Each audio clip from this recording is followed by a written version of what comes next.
Kalau ada yang bilang dokter detektif tidak bisa melapor karena bukan konsumen, hanyalah seorang reviewer, jujur saja ya, itu tafsir sempit dan keliru secara akademik.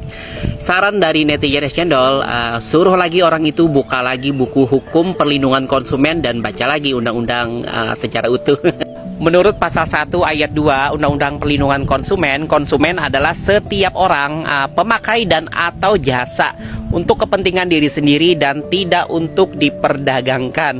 Jadi secara doktrinal kata pemakai tidak dimaknai harus sudah dipakai secara fisik, tetapi dimaknai sebagai end user, yaitu pihak yang berada di ujung rantai distribusi. Begitu seseorang membeli produk untuk kepentingan pribadi, maka hubungan hukum antara konsumen dan pelaku usaha ya, itu sudah lahir, terlepas barang itu sudah dipakai atau belum. Jadi review kan bukan aktivitas dagang ya, review adalah penggunaan hak konsumen atas informasi dan pengujian.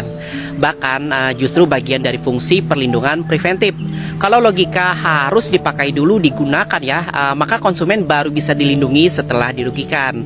Dan itu bertentangan dengan rasio legis Undang-Undang Perlindungan Konsumen.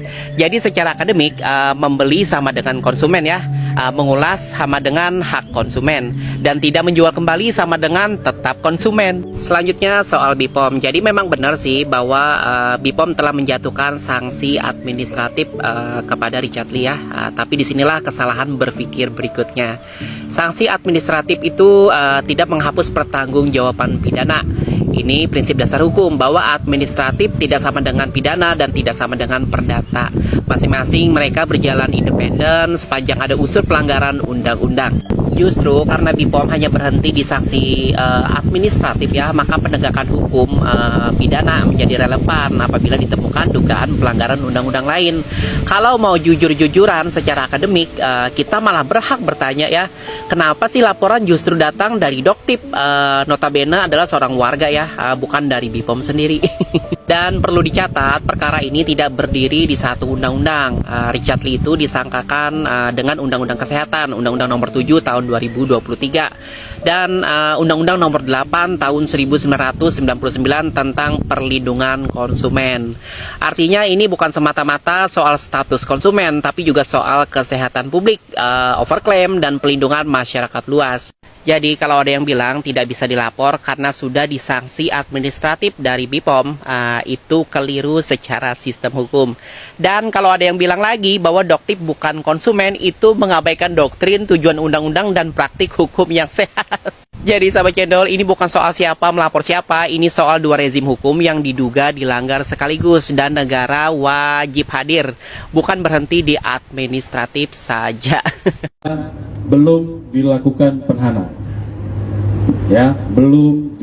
Pertama, netizen cendol tegaskan dulu bahwa keputusan penyidik untuk tidak menahan Dr. Richard Lee saat ini adalah sah secara hukum ya, terutama jika kita merujuk pada KUHP baru yang menempatkan penahanan sebagai upaya terakhir dan mempertimbangkan sikap kooperatif serta kondisi kesehatan tersangka. Nah, sahabat cendol, tapi sah tidak selalu berarti kebal dari kritik akademik. Jadi dalam perspektif hukum acara pidana, penahanan bukanlah bentuk penghukuman, melainkan instrumen untuk menjamin efektivitas penyidikan. Karena itu, sahabat cendol, penilaian penahanan seharusnya sih ya tidak berhenti pada satu variabel, misalnya seperti dia kooperatif atau tidak.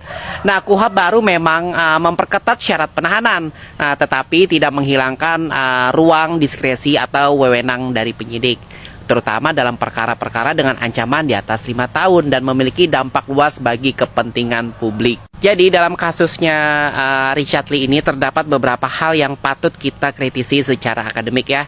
Pertama, alasan pemeriksaan belum selesai.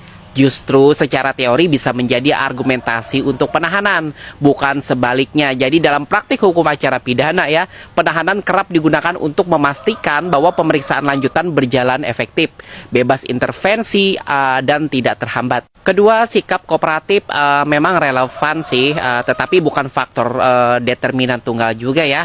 KUHP baru tidak pernah menyatakan tuh bahwa tersangka yang kooperatif otomatis tidak dapat ditahan.